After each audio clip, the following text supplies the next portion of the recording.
menyembelih ego gitu kan, spiritnya. Sekarang mempertemukan antar kelas sosial. Penulis konsisten lah. Biasaan sih Konsisten. orang liberal suka nggak konsisten gitu.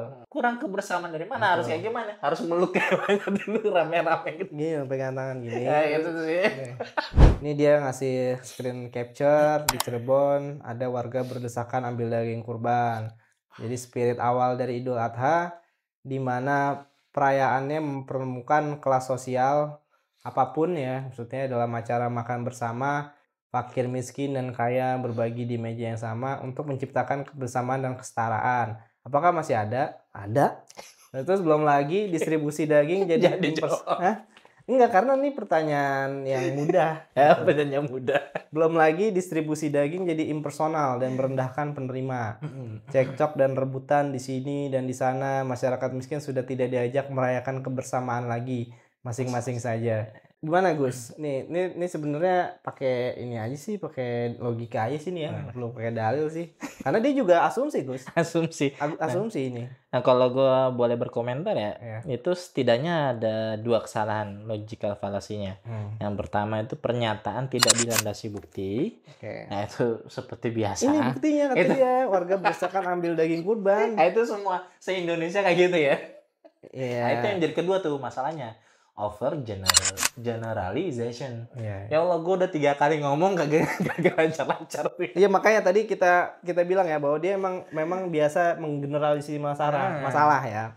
Pokoknya semuanya kayak satu kayak gini ya, ada semua kayak gini. Gitu. Nah, itu berbahaya. Nah, kalau misalkan gue komentarnya adalah spirit ibadah kurban ya, dibilang ya. Spirit ibadah kurban itu kata dia awal dari Idul Adha di mana perayaan mempertemukan kelas sosial dalam acara makan bersama. Tapi tunggu dulu Gus.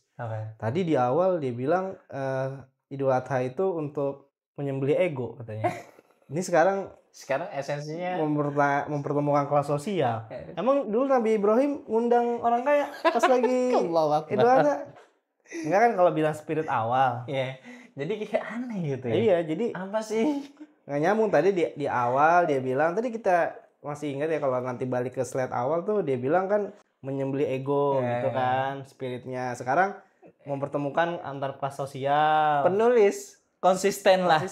Biasaan sih orang liberal suka nggak konsisten gitu. Nampak ngalur ngidul gitu. Iya, suka nggak konsisten gitu. Nah, kalau misalkan gue ya berkomentar, spirit ibadah kurban itu nggak di situ letaknya, bukan. Mungkin bisa, tapi nggak cuman ini gitulah ya. Nggak cuman sekedar mempertemukan kelas sosial gitu. Gue nggak tahu ya, karena yang gue baca pas lagi di kitabnya Ustadz Ahmad Sarwat tuh ternyata spirit utamanya adalah orang mengorbankan hewan yang dia punya sendiri dan dia sembelih sendiri. Oke, itu yang lebih afdolnya begitu. Jadi bukan kita nonton, bukan kita asal bayar, bukan kita bayar terus kita angkat tangan gitu. Terima beres maksudnya. Terima beres, nggak usah nonton, nggak usah ikut bagi-bagi. Enggak, tapi orang punya hewan terus menyembelih seret gitu, itu esensinya di situ. Oke. Jadi kayak orangnya terlibat langsung. Ini saya ngorban nih buat Allah nih, set gitu. Tapi mungkin dia loncat ke anggaplah udah disembelih. Dia loncat ke ya ini pestanya rakyat gitu loh. Gus, pestanya rakyat tuh dalam hal membagi-bagi hasil lagi. Makanya kan sampai ya boleh orang kaya boleh terima, bahkan orang kafir boleh terima gitu kan. Beda sama zakat. Peruntukannya kan lebih ketat gitu kan. Nah, itu dia ngerasa ini udah nggak ada kebersamaan dan kesetaraan nih gitu ya kan di kompleknya dia. Ntar dulu gitu kan, kompleknya dia emang kayak gitu. Mungkin ya. Mungkin. Cuman kayak coba deh berkaca ke Al-Bahjah gitu. Di Cirebon ya. Oke, betul. Sama tuh ya di Cirebon juga ya. Terus atau pondok pesantren di Lirboyo tuh ada tuh ya videonya itu di mana santri semua, nggak tahu semuanya, itu emang banyak banget, hewannya banyak banget, itu udah digantung ya. Terus setiap orang tuh ngulikin satu-satu ya. Maksudnya yang kiainya, yang ustadznya nggak tahu ada kiainya, gitu. Cuman santrinya kelihatan tuh kayak gitu. Nah itu kurang kebersamaan dari mana? Harus kayak gimana? Harus meluk kayak dulu rame-rame gitu. Gini pegang tangan gini. Gitu sih. Kebersamaan. Enggak, maksudnya dia gini, Gus. Iya. Maksudnya dia tuh lu desek-desekan emang yang kaya desek-desekan gitu. Maksudnya kan yang mau desek-desekan gini kan biasanya menurut dia kelas menengah ke bawah. Gitu. Kalau yang level up kan biasanya nggak mau kayak begini Gini. gitu kan. Gua sebagai orang di kelas bawah gitu ya. Waktu kurban nggak sampai kayak gini juga sih. Iya, berarti kan oknum kan. Iya. Oknum mungkin panitia yang kurang bisa manage kan. Iya. Gitu kan. Sesimpel itu kan. Simpel. Jadi bukan masalah ibadah kurban. Iya, tapi karena Orangnya. manage-nya aja yang kurang gitu. Jadi kayak misalkan gini, ada pemerintahan korup. Terus yang disalahin pemerintahannya, bukan koruptornya gitu. Iya, itu kan jadi aneh. Yang dibubarin negaranya tuh. Dibubarin negaranya gitu. Aduh. Ya apa gini Gus, aneh juga kan karena kita masih relate di bulan ini, masih bulan Dzulhijjah. Ya kan kemarin juga aneh alhamdulillah dapat tuh dari masjid. Nah, di sini ya kan. Terima kasih. Kayak gini? Terima kasih Masjid At-Taubah ya kan. Terima kasih Masjid At-Taubah gitu. Dan itu nggak nyampe 10 menit Gus. Cuma nuker kupon ya udah dapet. Oh, lo nggak mesti Gua nggak perlu kayak gua ngerasa kenapa aku tidak setara dengan atau dengan juta gitu. ada. Jadi terlalu didramatisir gitu. Ada tuh versi logicalnya nih yang terlalu appeal to emotion gitu. Dia memainkan memainkan emosi seseorang gitu kan biar seolah-olah tuh bisa mendukung menguatkan argumentasi dia. Padahal lagi-lagi sebagaimana yang tadi overfeeding lah, kekurang belas kasihan, ini masalah teknis yang maksudnya bisa diselesaikan mungkin di Idul Adha berikutnya. Padahal udah ada teknisnya juga gitu. Lu ngebagi, misal kalau syariatnya di Islam misalkan disuruhnya bagi-baginya yang itu yang berantakan gitu. Itu ya baru salahnya gitu. Tadi kan kayak gitu lah nyari artinya. Kita yakin para takmir masjid juga pasti nggak setuju kalau misalnya ini maksudnya kasihan gitu takmir masjid lain yang udah profesional. Setahu aneh kan ada tuh di Masjid Jogokarian di Jogja tuh. Itu kan salah satu role model lah ya ketika proses penyembelihan dari alat-alatnya segala macam. Sapi masuk terus ada alat mekanisme gitu. Deh. Nah, itu kan ya mereka harusnya protes nih di generasi seperti ini seolah-olah mereka juga ikut andil dalam proses seperti ini gitu. Nggak ada ikut mikir buat menyelesaikan masalah. Iya.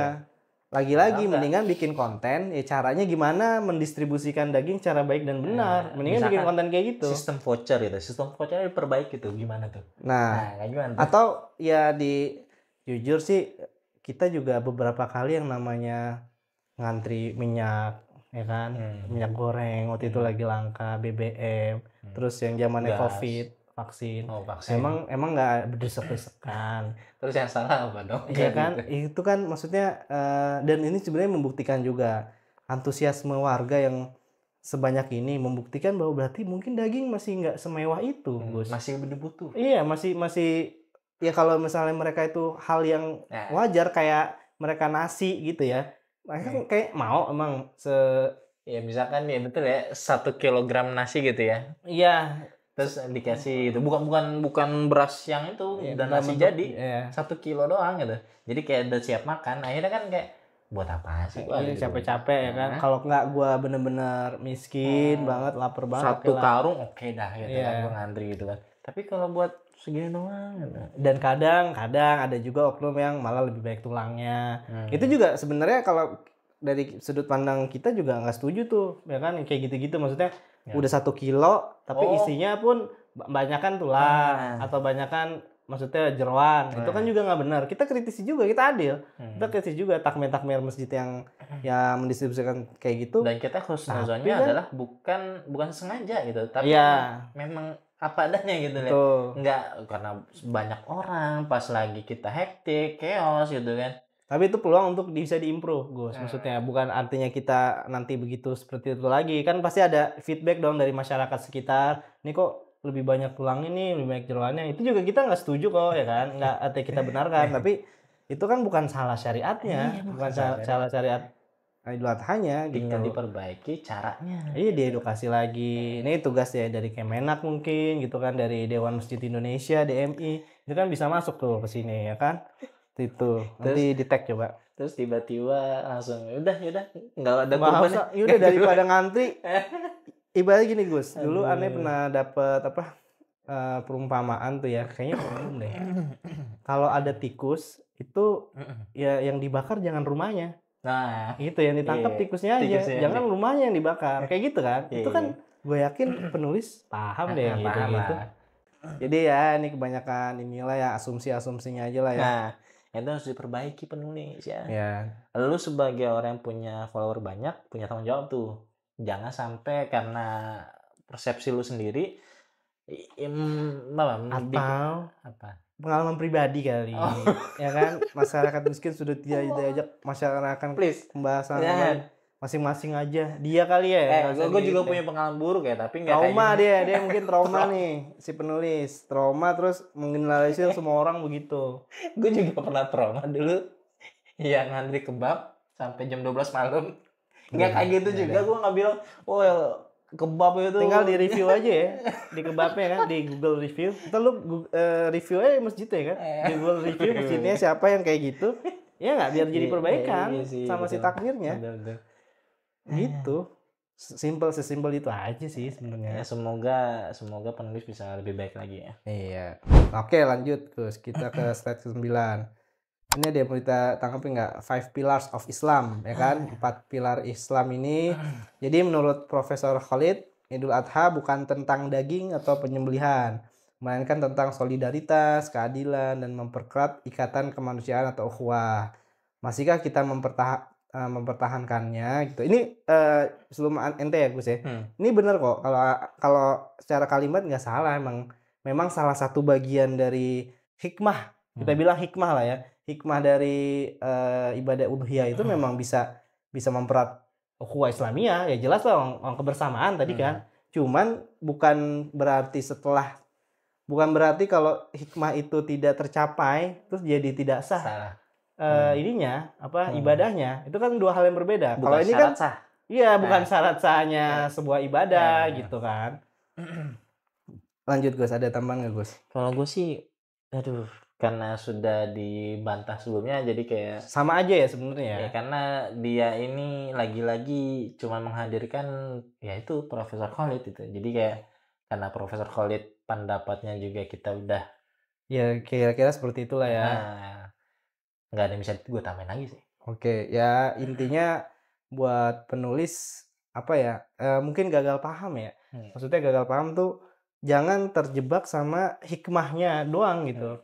Kalau memang hikmah dari penyembelihan kurban itu yaitu bisa meningkatkan keadilan, ukhuwah Islamiyah. Iya, tapi kalau itu nggak tercapai pun ya tetap sah. Kita bicaranya kan fikih kan. Sah nggak sahnya kan? Gimana kalau misalnya sholat? Iya. Sholat kan. Kalau ya itu apa? Banyak lah kembangannya. Iya, kan? Banyak manfaatnya. Cuman kalau misalnya masih mungkar gitu. Sholat tapi kok masih berbuat mungkar, apakah sholatnya jadi nggak usah aja? Jadi nggak usah aja, ya kan? Nggak kayak gitu juga kan, karena sholatnya masih belum ikhlas, masih terpaksa. Iya, kayak di akhir waktu gitu kan, itu mepet-mepet tuh yang antara asar sama zuhur gitu kan, atau sebaliknya ya kan bukan berarti jadi nggak sholat gitu kan. Ya itu justru latihan gitu, latihan untuk kedewasaan dari si sohibul kurbannya juga. Dan ini kan masalah akhlak ya. Kalau tadi kan Ustadz Akmal Syafril kan bilang kalau akhlak ini ia menjadi tujuan akhir. Betul. Bukan berarti kalau tujuan akhirnya nggak tercapai terus kita udahan gitu. Belum nyampe finish. Itu awalnya dulu yang dibenerin supaya tujuan akhirnya bisa nyampe. Gitu. Jadi kayak orang lari belum nyampe, masih jauh udahan gitu. Jadi kayak cuma baru melangkah-langkah, udah capek udah gitu. Jangan gitu. Lu tetap berjalan, mau lari, mau gimana ngerangkak, yang penting sampai tujuan akhir gitu.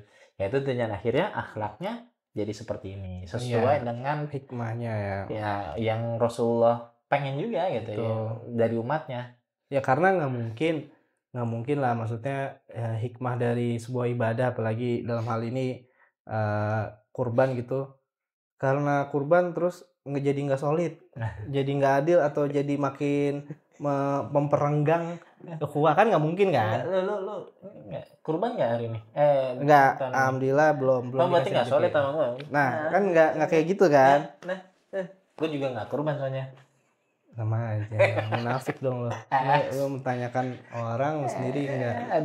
Ya artinya kalau masihkah kita mempertahankannya ya, kalau yang dari pengalaman kami pribadi, iya masih ada yang mempertahankan gitu. Ya buktinya kayak tadi gitu. Gue nggak dibeda-bedain, gue di sini sebagai pendatang dapat gitu kan, nggak cuman yang orang asli sini yang tinggal di sini dapat juga semua. Gitu. Jadi masih gitu. Jawabannya masih. Oke, lanjut ke slide 10. Kembali lagi di saat ibu bumi merintih oleh krisis iklim ya tadi ya, apa dia appeal to emotion gitu ya. Korban tanpa kesadaran bisa jadi adalah awal mulai dari bencana. Kok bisa? Satu ekor sapi diperkirakan menyumbang sekitar 60 sampai 145 kilo metana per tahun, setara dengan 250 sampai 500 kilo karbon dioksida. Produksi metana ini disebabkan oleh proses fermentasi dalam sistem pencernaan sapi. Data global bilang peternakan menyumbang sekitar 14,5% emisi gas rumah kaca global. Ini mau ditanggepin dulu atau? Boleh. Oke, gimana Gus? Aduh, ini agak gue sayangkan juga ya, karena dia itu kesalahannya cukup fatal, di mana falasinya tuh bernama false cause fallacy. False cause fallacy. Jadi di mana dia itu nyalahin sesuatu sebab sesuatunya itu berdekatan kejadiannya dengan hal yang dia bahas. Maksudnya adalah ibadah kurban secara tersirat dianggap penyumbang primer dari emisi gas rumah kaca di sektor peternakan. Ya. Jadi kalau singkat aja gitu ya, ini sebelum kita rundown lebih jauh lagi, seakan-akan kurbannya itu jadi masalah. Betul. Buat gara-gara itu ya, gara-gara global warming, gara-gara kurban. Ya. Kan harus misalnya gitu kan. Terus yang kedua adalah cherry picking fallacy, di mana dia itu kan dia ngebahas peternakan sebagai penyumbang emisi gas rumah kaca, tapi dia nggak ngomong yang lain, sektor yang lain, padahal ada juga yang lain, nggak cuma peternakan doang. Nah ini penjelasannya adalah ya itu tadi, gua harap bukan itu ya jadi tujuan lu ya, dimana kurban itu menjadi penyebab global warming. Jangan sampai seperti itu, jangan. Itu karena itu menuduh ya. Menuduh orang Tuhan. Setahun sekali kok tiba-tiba jadi suatu kejadian yang 4 hari ini bisa mewakili kejadian 365 hari gitu kan. Kan aneh gitu kan. Apakah segitu masifnya gitu? Nanti kita buktikan tuh. Terus gini Gus, kan sapi itu kan kalau bahasa Islam itu kan fitrahnya memang sebagai makhluk yang diciptakan Tuhan nih. Kalaupun kita mau ekstrim, ya udah kalau gitu industri sapinya sekalian, nggak usah ada di muka bumi ini. Dimusnahkan sapinya. Terus digenosida gitu sapinya. Maksudnya mau diapain? Gitu mau diapain? Biarkan kan jadi overpopulate, bukannya itu juga hal yang buruk? Kalau overpopulate ya kan, artinya kan secara nggak langsung, secara fitrah gitu ya, sunatullah gitu ya. Allah udah ngatur ya adanya mereka untuk setiap sapi itu untuk disembelih, baik itu ibadah maupun konsumsi harian, ya kan untuk menjaga keseimbangan alam juga. Begitu. Kalau misalnya nggak diapa-apain, udah biarin aja mati begitu aja, coba kalau meninggal terus mati gitu ya, nggak disembelih kan jadi bangke, apa nggak jadi penyakit juga di mana-mana, ya kan? Ada yang ngurusin kah, yang dikuburin ya. Karena kan mereka kan anti banget kan, nyembelihnya nggak boleh gitu kan. Terus mau diapain sapinya? Iya mau diapain sapinya lagian juga. Kalau emang tujuan ekstrimnya tuh ya udah industrinya aja sekalian di bumi hangus kan. Terus sapinya mau digenosida, itu mau kan diapain? Lebih nggak manusiawi lagi, gitu kan. Lanjut, apa ya, ada tambah lagi Gus? Nah, ini pertama gini ya, terkaitan tadi tuh ya, dia tuh seakan-akan terus secara tersirat bilang kurban itu menjadi dalang dari global warming. Nah ini kan ya jangankan ibadah kurban gitu ya. Kan waktu itu Allah udah memerintahkan buat berperang gitu kan. Udah sampai mengatakan bahwa ya, suatu hal yang baik bagimu belum tentu baik di pandangan Allah gitu kan. Betul. Dan terus sebaliknya gitu kan. Nah, di mana kalau misalkan terkait peperangan yang mana kita ngebunuh orang gitu kan, itu ada hikmahnya gitu. Allah tuh lebih tahu gitu. Jadi bukan berarti ini ngebunuh nih, saya nggak tega ya. Ya, oke. Jangan gitu ya. Allah udah memerintahkan gitu. Dan ini sesuai dengan konteksnya dong, syariatnya. Bukan berarti ini membunuh ya cetak ya, jangan gitu Iya, ya. nggak ada angin, Jangan. nggak ada hujan, tau-tau yang ngebunuh, Iya. ngebunuh ya kan. Nah, Bukan pokoknya- orang doang lah, manusia, Iya. maksudnya binatang juga kan nggak boleh Apapun kan, lah ya gitu kan. nyakiti. Nah, itu ada hikmah di baliknya yang Allah tuh lebih tahu, Allah Maha tahu. Nah, kurban juga sama gitu. Misalkan oke lah, for argument sake, misalkan yang dikatakan nih benar, misalkan gitu ya. Tapi kan bukan berarti dia ini penulis lebih tahu daripada Tuhan gitu. Lebih tahu daripada Ya Allah. jelas lah, jelas enggak lah. Jadi Allah tuh udah lebih tahu gitu. Ini memang begini, desainnya Allah memang Kayaknya dia begini. percaya sama Allah nggak? Kalau diajarin Gusti kok, bukan Allah. Nggak tahu kan. Terus Gusti itu Allah kan ya? maksudnya Gusti itu Allah kan ya? ya kita husnuzon ya. Nah itu gimana kalau lu ada tambahan? Ya tadi itu doang sih, Gus. Maksudnya dia mau mendramatisir lah gitu. Udah jelas sasaran utamanya tuh peternakan menyumbang sekitar yang 14,5 emisi gas rumah kaca global ya. Terus mau diapain gitu? Kalaupun sapi-sapi itu tidak diternakan gitu, dibiarkan liar, kan sistem pencernaannya kan tetap berjalan kan? Ya Ya kan? kentut-kentut juga. Iya, tentu juga gitu. Emisi gas Tetap. metannya juga. Tetap aja, cuman mungkin nggak berfokus di satu tempat aja, nyebar gitu kan. Mungkin perlu disumpah dulu kali. Iya kan, artinya kan berarti harus digenosida dong kalau gitu. Enggak, masalahnya kalau kayak mau. gini, kalau ada tuh pas lagi sapi itu kan kalau lu tahu Ya, tuh ditusuk itu supaya kan supaya embungnya keluar kan gas ini. gas metanya. Nah, itu juga buat kesehatan sapinya juga iya, gitu. dalam rangka untuk ya mengasihani hewan itu juga. Walaupun kepentingan industri. Cuman kan kalau misalkan dilepas aja gak ada industrinya tuh sapinya siapa yang gituin gitu kan. Iya. Malah menyakiti sapinya. Iya, sedangkan kita manusia sebagai yang dikasih akal, ya kan emang diperintahkan untuk ya mengelola alam semesta ini dengan sebaik-baiknya. Kayak gitu kan. Nah, yang terkait tadi tuh apa sih? Ngelarang ya? Kan tadi kan terkait pembunuhan. Nah, masalah madu aja kan waktu itu Rasulullah pernah tuh ya pengen mengharamkan suatu hal, bukan mengharamkan, melarang bagi dirinya sendiri suatu hal yang halal. Kalau di sini sih maksudnya mengharamkan yang Allah halalkan. Bagi dirinya sendiri, bagi dirinya sendiri. Itu pun untuk menyenangkan istrinya. Oke. Itu langsung Allah kasih tahu, langsung Allah nasihatin gitu. Nasihatin ya. Nah, jangan kayak gitu. Jangan satu hal yang udah dibolehin sama Allah diharamkan gitu. Jangan. Itu kan ibaratnya itu Rasul. Itu Rasul. Sebagai hikmah buat kita tentunya kan, pelajaran. Iya, jadi kayak Rasul mau berbuat kayak gitu dengan keilmuannya Rasul tentunya gitu ya. Itu ditegur, dinasihati sama Allah. Bagaimana dengan Tuh. Dia ini penulis ini apakah? Tapi memang dia di bio-nya itu bilang SJW, Social Justice Warrior. Jadi dia pejuang keadilan sosial. Itu tuh. Pejuang. Problemnya emang di situ. Iya, pejuang. Maksudnya nggak ada yang salah dengan SJW ya. Tapi maksudnya kalau misalnya nggak bijak, ini justru malah merugikan SJW yang lain yang on the track gitu, yang on the track gitu. SJW yang sudah bener itu malah jadi tercemarkan lah namanya, nama baiknya gitu. Nah, ini yang terkait emisi gas rumah kaca yang dari peternakan sapi ya. Masalahnya gini, kita kalau melihat di datanya dia yang paling atas itu kan ada tuh yang ngomongin jagung 59% yang atas tuh. Iya. Nah, 59% tuh itu digunakan untuk pakan sapi. Dalam artian mungkin dia mikirnya itu 59% coy. Gimana kalau dikasih ke manusia? Mubazir banget gitu kan. Misalkan mikirnya kayak gitu. Nah, yang jadi problemnya adalah kalau misalkan melihat data yang lain itu adalah jagungnya yang dikasih ke sapi mayoritas yang cocok buat dimakan manusia. Oke, yang reject gitu lah ya.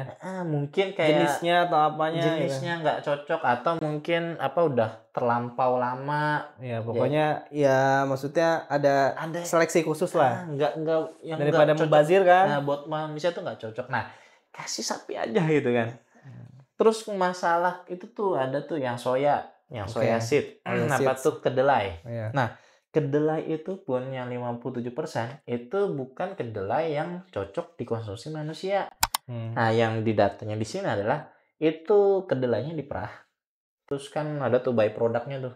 Jadi ada minyak, ada yang tadi tuh yang udah dicut gitu, udah diperes gitu kan. Okay. Nah, itu kan apakah manusia makan itu? Kan kayak apa lu mau makan itu? Enggak. Nah, itu akhirnya dikasih tuh ke sapi. Nah, itu. Jadi bukan berarti kedelai yang cocok buat manusia itu dikasih sapi semua. Enggak. Ada yang kayak gitu. Cuman enggak semuanya. Yang mayoritas yang berdasarkan data ini adalah yang kayak gitu, yang enggak cocok buat manusia. Oke. Akhirnya dikasih daripada kebuang ya kan. Akhirnya kan kayak enggak mubazir gitu loh. Betul. Padahal dia nanti ngomongin food waste ya. Banyak ngomongin food waste. Jadi kayak kalau misalkan ngomongin data di sini seakan-akan ini buat manusia aja. Enggak, harus dilihat dulu. Itu kalau yang masalah gandum, gua nggak tahu tuh, belum menemukan. Tapi kayaknya sih mirip-mirip juga kasusnya, di mana gandumnya nggak cocok buat konsumsi manusia, akhirnya kasih ke sapi aja. Lalu yang terkait korelasi antara emisi gas rumah kaca sama ibadah kurban. Ini yang jadi masalahnya. Dalam setahun 365 hari itu terus ada 4 hari kurban. Jadi 4 hari kurbannya ini seolah mewakili 360 harinya secara menyeluruh, emisi gas rumah kaca di situ. Cetak gitu. Ya, soalnya langsung pada hari itu semua ya. Semuanya keluar, kentutnya keluar semua. Padahal kan ya itu 4 hari kan disembelih ya kan, Gus kan. Maksudnya artinya dalam keadaan non aktif gitu kan si sapinya. Ya non aktif. Harusnya malah makin dikit tuh. Iya, harusnya gitu, paling ya di masa-masa tunggunya aja, masa tunggu penyembelihan kan. Paling ada tuh datanya tuh, nggak ada kayaknya. Nah, masalahnya gini, kalau misalkan dianggapnya oke, pas lagi disembelih memang udah selesai emisi gas rumah kaca. Yang penulis omongin tuh yang ini kan buat masa hidupnya. Pas masa hidupnya, pas lagi kecil, bayi, dikembangbiakan. Itu datanya yang gue dapet ya, sesuai dengan di internet itu, yang dipotong di rumah pemotongan hewan pas lagi per tahunnya sama pas lagi di Idul Adhanya itu kalau misalnya totalnya selama setahun 2024 1.100.000 ekor kambing, sapi nasional, secara nasional.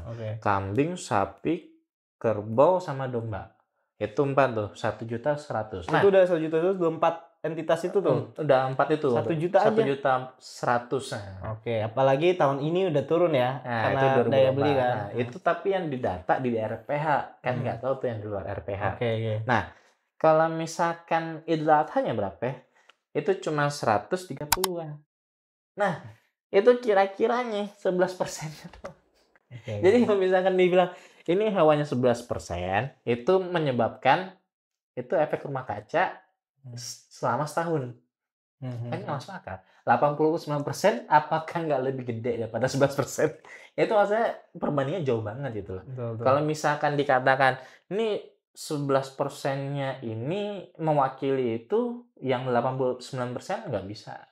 Karena yang 89% tuh dari dari awal tahun sampai akhir tahun masih berlangsung tuh. Kan? Kadang beberapa ratus yang dipotong. Jadi kayak dianggapnya ini Idul Adha, langsung semua keluar. Ya, menyumbang gitu ya. Kita fokus di Idul Adhanya, bukan industrinya. Ya. Ini kalau ngomongin industri ya nanti pembahasannya yang lain. Dan gue nggak bisa gitu kan. Gue nggak bisa ngejelasin tentang itu. Tapi kan ini buat membela Idul Adha ya. Ini nggak ada hubungannya. Red herring gitu loh. Betul, pengalian isu. Dan ya kalau misalnya emangnya yang mengkonsumsi atau yang jadi stakeholder lah ya, yang memangku kepentingan atas hewan-hewan ternak itu cuman orang Islam. Emangnya orang kafir nggak butuh Butuh juga kan, makanya restoran-restoran yang fine dining segala macam kan secara langsung ya terlibat. Makanya tadi aneh di awal bilang apakah industrinya sekalian yang mau di bumi hanguskan gitu. Karena ini nggak apa ya, satu rantai, nggak bisa cuman di Idul Adha doang. Emang ada yang peternak yang gue cuma buat Idul Adha? Pokoknya kalau restoran mau beli nggak boleh. Idul Adha doang kan nggak ada kan. Kecuali kalau memang udah mepet gitu ya. Ini buat di Idul Adha nih karena udah ada yang mesen. Nah, ya itu mungkin masalah. kalau demandnya tinggi banget gitu kan. Tapi kan nggak ada tuh peternak yang niat cuma jual buat di Idul Adha. Ya, setidaknya kita kagak tahu ya. ya setidaknya kita nggak tahu lah ya. Cuman kita nggak yakin kalau ada yang kayak gitu. Pasti dia ada sisi komersial juga. Terus masa jualan cuman buat pas Idul Adha, setelahnya dia hidup setelah apa ya kan? Itu kan pasti ada. Atau enggak misalkan ini kita ikutin pendapatnya penulis tuh akhirnya yaudah itu Idul Adha itu nggak usah berkurban gitu ya, nggak usah pakai hewan. Terus nanti ada yang jual sapi, kambing, domba, kerbau gitu kan. Terus ini nggak boleh buat Idul Adha gitu karena udah dilarang gitu. Kok kayak Aneh gitu. vindiktif sekali, tendensius sekali sama ibadah ini kan. Jadi aneh. Betul. Ini impor bukan bagian dari syariat kurban. Iya betul. Itu mah bebas ya. Yang penting secara apa fisik hewannya memenuhi syarat kriteria. Ini itu kan. Jadi Itu kan kebijakan pemerintah ya. Iya, itu kan kebijakan pemerintah. Dalam syariat nggak diwajibin harus menyediakan hewan gitu kan. Kalau bisa Indonesia swasembada ternak ya kita dukung ya kan, bagus.